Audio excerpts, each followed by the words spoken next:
The Great Debate, W. Du Bois versus Booker T. Washington. We talk about American history and American government. One of the biggest debates and probably one of the most important debates of all times is between Du Bois and Booker T. Washington. Yes, you'll hear people mispronounce Du Bois as Dubois because in French that is how you say it. But we actually have recordings of him saying Du Bois is how he wanted it pronounced. Du Bois is the gentleman. It's kind of balding on the bottom left-hand corner. You see his profile. Booker T. Washington is the gentleman on the right with a full set of hair looking straight at us. And then there's one other character. He's not in this debate, but in a lot of ways he is. He's just not considered a part of the actual great debate that was in Harlem during the Harlem Renaissance at the time. And that is Marcus Garvey at the bottom right. And he's actually a Jamaican immigrant. And we'll talk more about him later on. We get into the modern civil rights movement. So this debate about the role of African Americans after the Civil War in America, um, how to keep them safe, how to move towards equality, true equality, and equity, and to be treated as human beings without pure bias, at least through legality reasons. Law is civil rights, is your legal rights. Rages. It still goes on today. And what's the best way to approach it for people of color themselves and the government? What is the government's role? So we're going to look at between these two great intellects of the 18th and 19th century.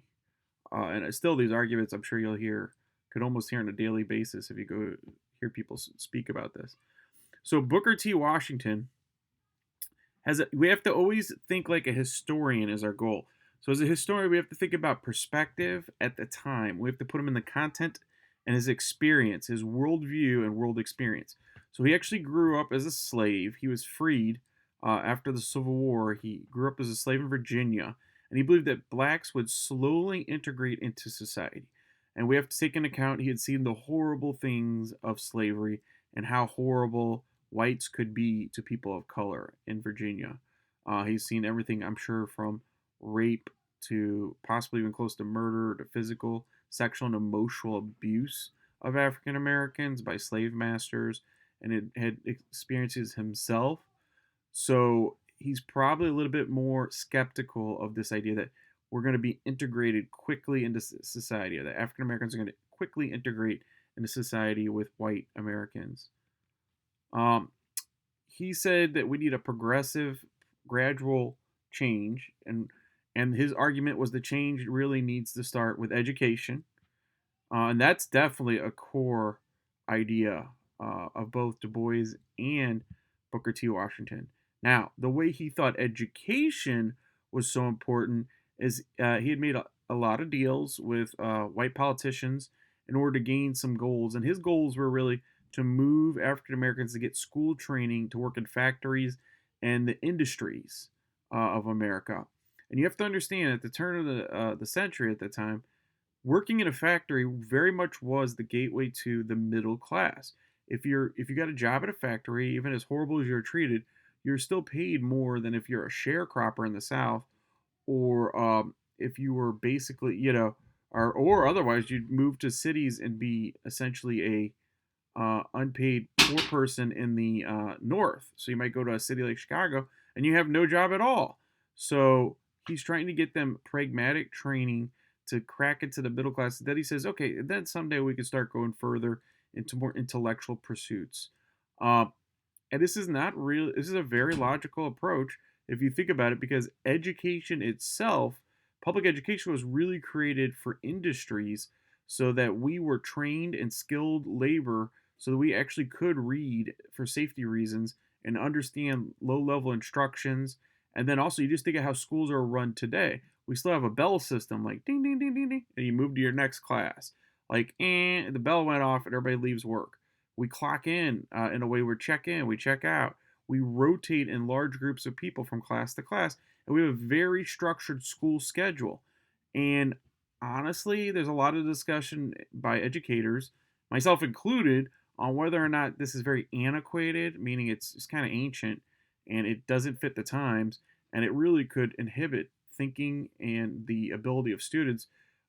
Unfortunately, very few schools have taken up that issue, and a lot of it probably has to do with parent structures and their actual school schedule or their schedule. So, but maybe one day that will change, where school is really based more on psychology, like you guys would come to school after 9 o'clock because high school shouldn't start before 9 a.m. We know that you get your brain doesn't fire on all cylinders if you're a teenager until then, and it'd probably be a more spread out day with more activities and engagement. All right. So what he's saying though is very logical at the time. And based on his experience, he is also seeing the pushback, and he says, look, white people aren't just going to give up their power. So he wrote a very famous book called Up From Slavery, and he really explains how he has moved out of slavery in Virginia, uh, and his ideas and ideology on how African Americans can achieve one day real true civil rights and equality. And remember, civil rights are legal rights, legally being are taught and treated equal. Just because the government makes a law does not mean that you're going to be treated equal, and we all know that. However, that's really where it begins. And we talk about civil rights today, like voting. Well, if you ask somebody about democracy today, you said, "Well, what's the oldest, democracy that still exists today, or starting democracy?" And most people would say America, right?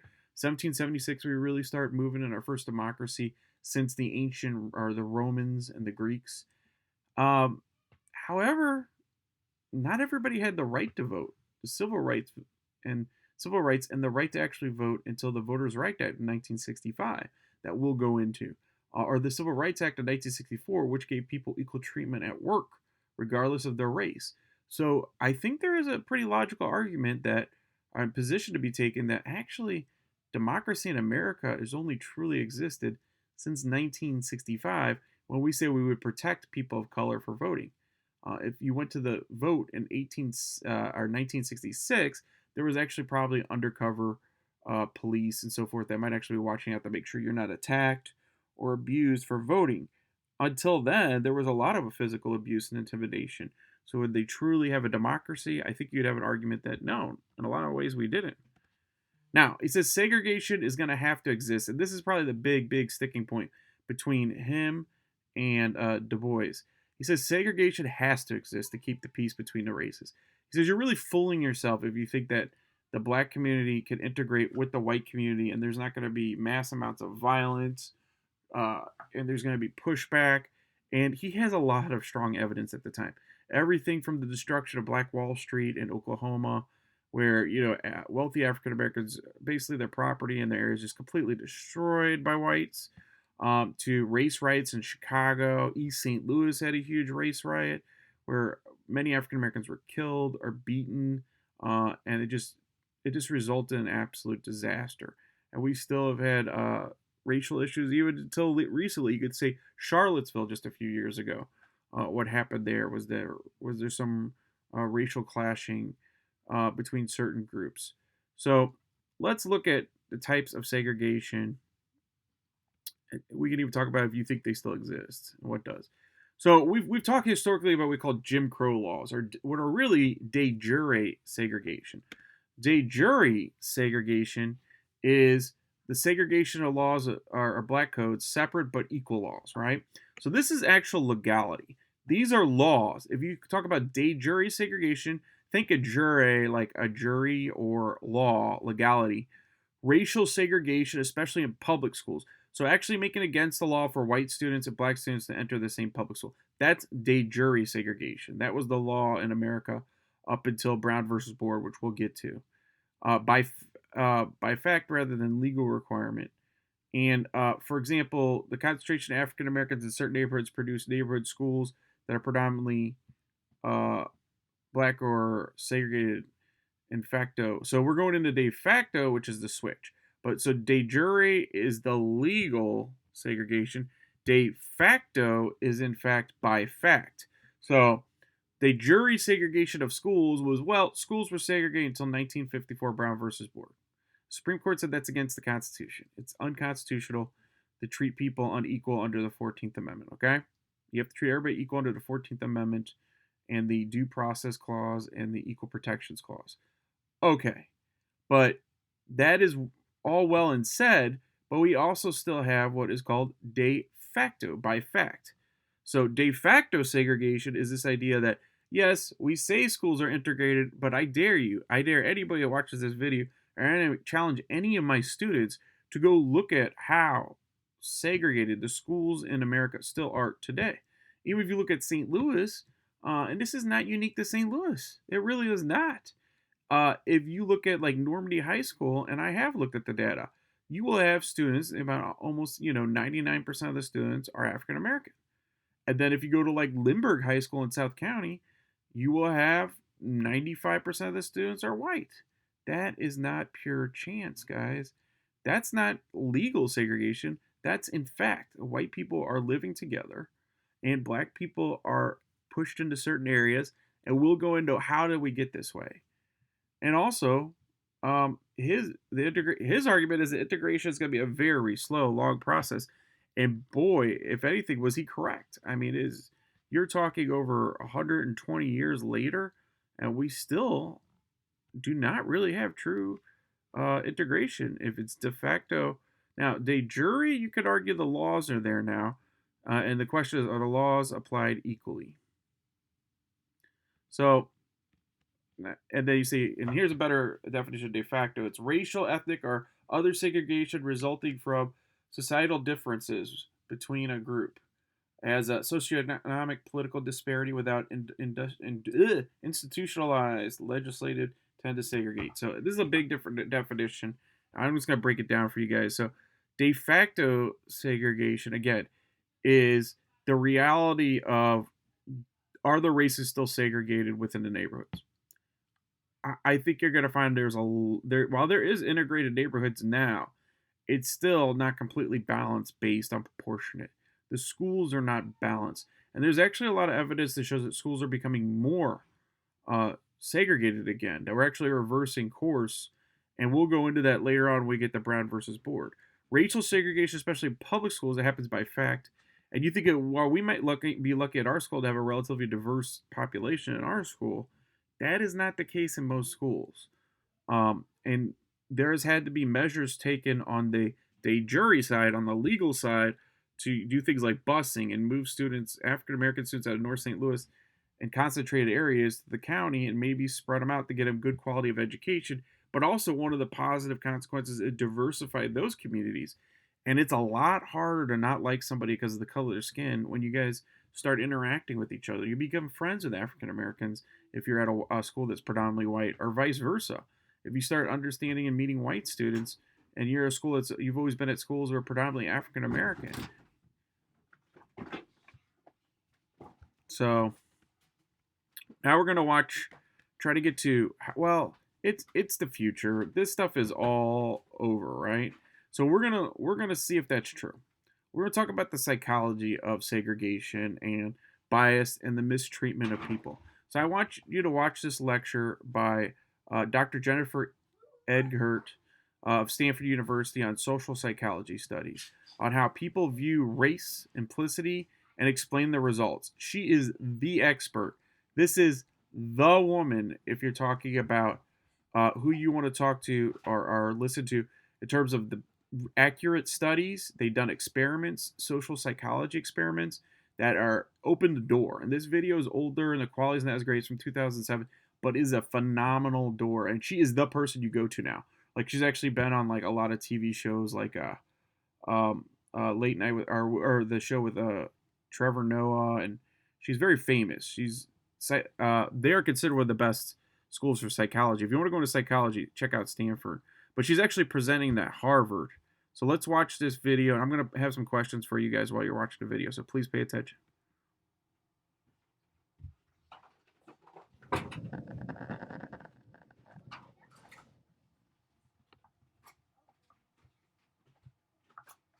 I'm honored to introduce Jennifer Eberhardt.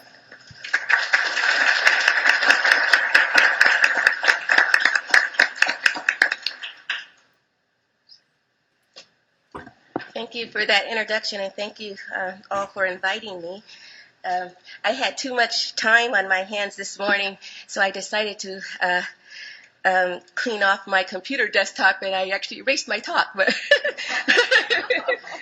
but I was able to get it together, I think, again, so hopefully we'll just see how this goes. Okay, so first let me present two dominant views on race and talk about where my work is situated. One view on race is that race is absent. For a long time now, we've known that most white Americans think about racial discrimination as a thing of the past. So most believe that discrimination against blacks is no longer a problem. Most believe that blacks have equal employment, education, and housing opportunities. Most think that blacks are treated fairly. And most Americans generally claim that they never experience negative thoughts or emotions when they encounter people from different races. Now, according to the General Social Survey, only 17% of white Americans report being very concerned about racial issues. Only 7% consider race one of the nation's most important issues, and only 6% say that they think about race very often.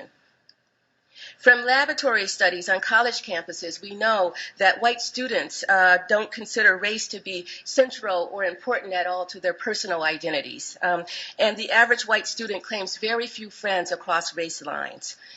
Now, based on these data, one could come away with the impression that race matters for very few white Americans, and for those for whom it does matter, it occupies them for a very limited number of circumstances or for a very limited amount of time. Okay, so not only are white Americans inclined to think that they're racially unbiased, but they report that they're not inclined to think about race at all. Now, my work is consistent with lots of other work in social psychology on racial bias, and it stands in stark contrast to this lay view on race. And the basic ideas are that race can influence people more often than they think, that our attitudes and our beliefs about race can be processed implicitly. So in circumstances where we don't even know we're thinking about race, we could be thinking about race. And at times, these attitudes and beliefs about race can lead to negative consequences. Now, for the purpose of today's talk, I'm going to focus on the racial associations that involve African Americans. And the studies in Part 2 all examine the association of blacks with crime, and the studies in Part 2 examine the association of blacks with animals. And the argument here is that blacks are not only criminalized, but they're also dehumanized in ways that could lead to negative consequences in the criminal justice context. Okay, so first let's talk about the association of blacks with crime. Now, of course, there are dozens of things that keep this association strong, but I'm going to quickly highlight three. And the first is that the stereotype of blacks as hostile or dangerous or criminal is one of the strongest stereotypes of blacks in American society. It shows up in study after study. And although not everyone actively endorses this stereotype, nearly everyone in our society has knowledge of its existence. Second, law enforcement practices underscore the relationship between race and crime. This is a cartoon that I borrowed from the New Yorker, and it shows these two cops. They're stopping this black guy. They hold up the sketch, and they say, "You look like this sketch of someone who's thinking about committing a crime." Now, this takes the use of race as a proxy for criminality to the point of absurdity, because that's what cartoons do. But using race as a proxy for criminality is routinely practiced in law enforcement communities, and it's perfectly legal as long as it's not the sole factor used. Third, actual crime statistics contribute to an association of race and crime. So this graph shows that black males are grossly overrepresented in prisons and in jails relative to their numbers in the population. Okay, and racial disparities like these have not escaped the popular press. We hear these disparities reported over and over in news reports across the nation. Okay, so we have beliefs, we have practices, and we have this intense racial stratification all working together to support and strengthen this association between race and crime. And I'm going to argue that this black crime association is so strong that it influences us in indirect and in unexpected ways, despite our desire to be egalitarian. Now, all of the studies I'll present are relevant to the criminal justice context, and I'm going to highlight their relevance as I move along. Many officer-involved shootings involve the detection of a weapon.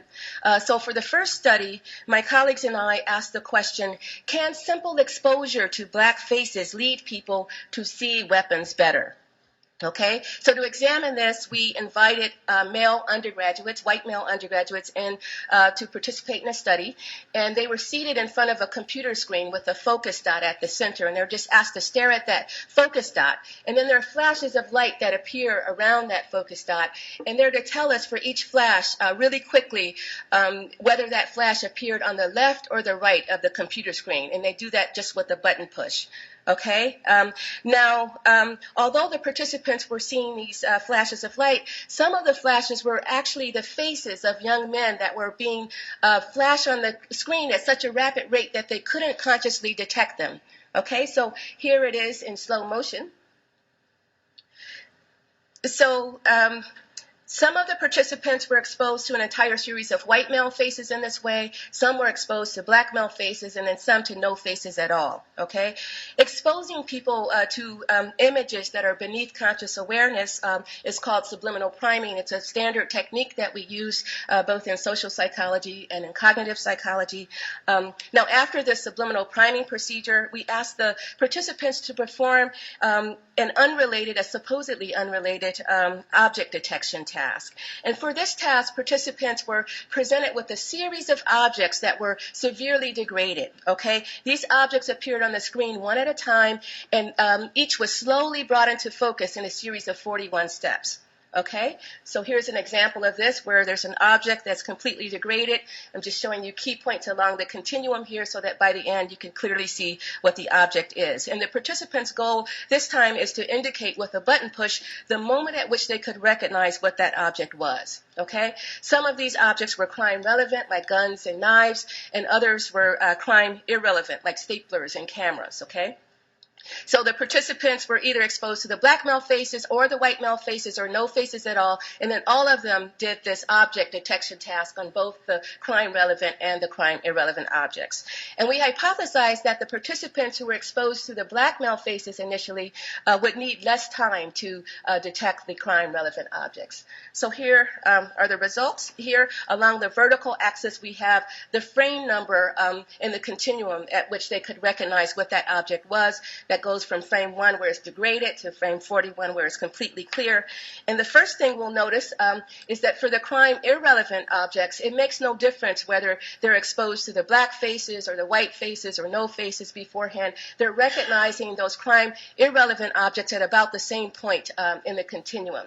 But you get a really different pattern when you look at what they do for the crime relevant objects. So you can see here that simple exposure to the black faces beforehand drastically reduces the perceptual threshold at which they could recognize what those objects were. Okay, so they need a lot less information to say, oh, that's a gun or that's a knife. And when we expose them to the white faces beforehand, you get the opposite effect. They need a lot more information. They need more clarity before they're able to say to you, oh, that's a gun or that's a knife, okay? So exposure to the black faces facilitated the detection of these crime objects, whereas exposure to the white faces inhibited the detection of those very same objects. Now, the next set of studies I want to present have to do with the issue of racial profiling. The idea here is that when people think black, they think crime, and so the first study I just presented demonstrates this. But my colleagues and I wanted to argue that the association works in the opposite way as well. So when people think about crime, they think about black people, okay? Thinking about crime draws attention to black Americans. Under these conditions, black people are placed under surveillance. So I'm going to give you an example of this. This is another study my colleagues and I conducted with white male undergraduates. This time, half of the participants were subliminally primed with crime objects on the computer screen, and here it is in slow motion.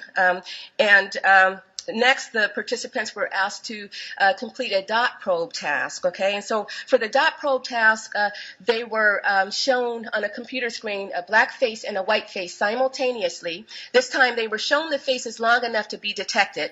Those faces came on the screen and then they disappeared, and a dot appeared where one of the faces used to be, okay? And the participants' goal was to simply locate that dot on the computer screen as quickly as possible. Tell us whether that dot was to the left or the right of the computer screen. Okay, and we hypothesized that when that dot was in the location of the black face, the participants who had been exposed to these crime objects beforehand would be faster at finding that dot than those who had not been exposed to those images. So the idea is that once we get people to think about crime, they'll begin to look at the black face. And we use the speed at which they could find this dot as a proxy for visual attention. The faster they are at finding that dot, the more likely it is that they're showing an intentional bias in that direction the whole time. Okay, so that was a pretty intense video with a lot of meaning. And I had some questions for you during the video, and thank you for answering those.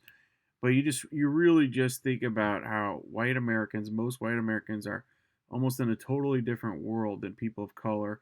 It's not just African Americans, but in this case, we're using studies on African Americans and how they're experiencing the world, how they're being treated in America, and this complete unawareness on some people's part. That's why the fact and the studies and the data shows the complete opposite of what our truth may be, which truth might be to us is our perspective.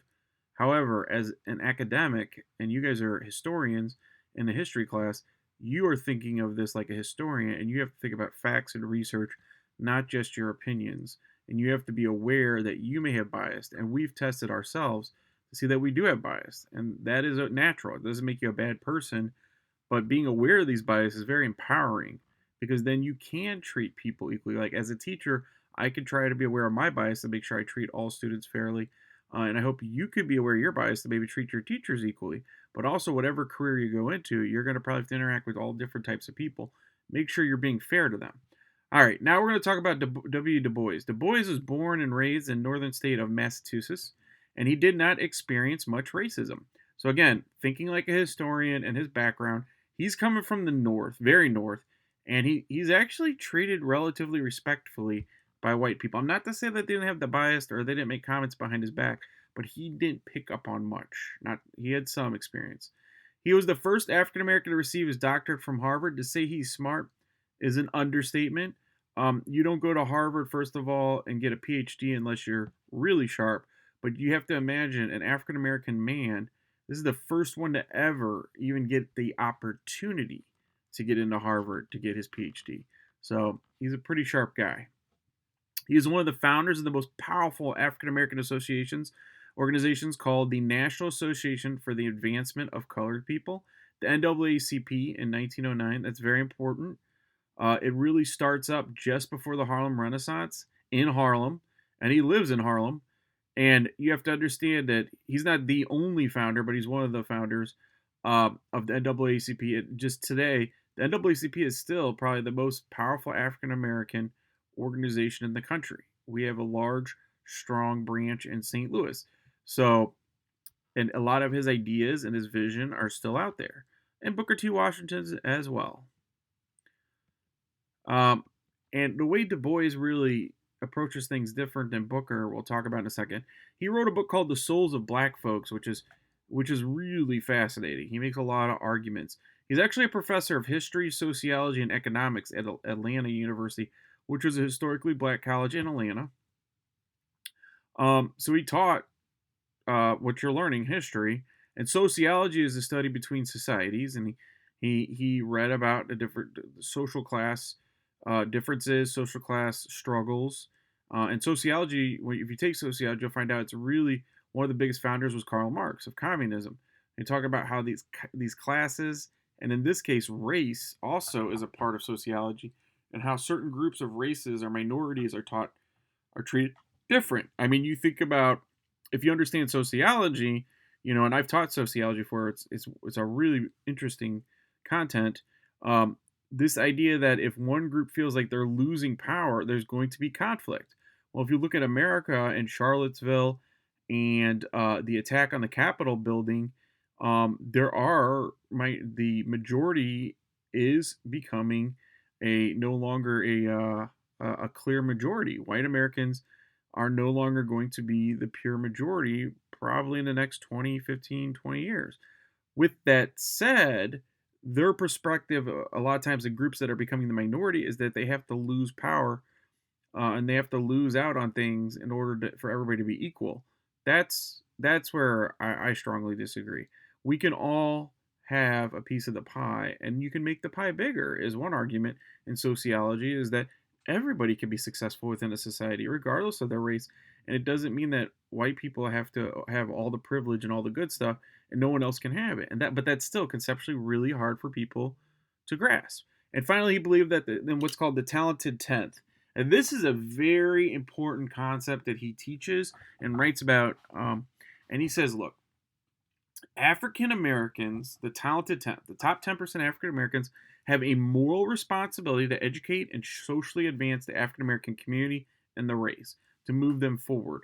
And actually, you'll see this, and I'm sure all my African American students and viewers understand what I'm talking about, but a lot of other people do not understand what we're talking about.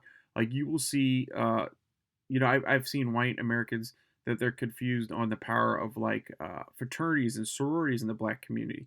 Well, again, this comes back to this idea of this talented tenth, this argument that African Americans, as a minority group that's struggling within a majority group, have to support and raise the rest of their group, their race up out of poverty because the poverty and what their experience is horrible, but nobody's going to do it unless they do it themselves, kind of thing. They have to push each other. And who's best to do it is the most educated, the most productive, or maybe the most influential politically and wealth wise, the talented tenth. So he thinks that going to college is absolutely essential for African Americans. Booker T. Washington says, look, it's going to be a slow, progressive process. We can learn how to work at factories and get into the middle class. Du Bois says, no, we can go straight to college, and I'm going to prove it. I got a PhD, and I'm black, so we should move and get educated as a race and a group, and that's how important. They both agree that education is the key. It's the way we're educated. If we're educated for the academic and the social progress of the race professionally, or is it more pragmatic through like the trades and the hands-on stuff and working at a factory, which at the time made a lot more sense. But still, we can work in trades as well today. So, but you'll see today, even if it's like my wife's like a Delta, you get the Deltas and the AKAs, the pink and the green. Have you ever seen like African American women that wear like green and pink jackets? Are they the bumper stickers like AKA Delta, and men will Omega or Alpha, the black and gold? But these fraternities and sororities, these male and female organizations that are predominantly they're African American fraternities, and you don't have to be black to join them. There's more to it than just joining a sorority. They feel like they have a moral obligation to meet still after college to work hard to bring up the rest of their race. And that really stems a lot from Du Bois and the beginning of these organizations in 1909 when he pushed this idea.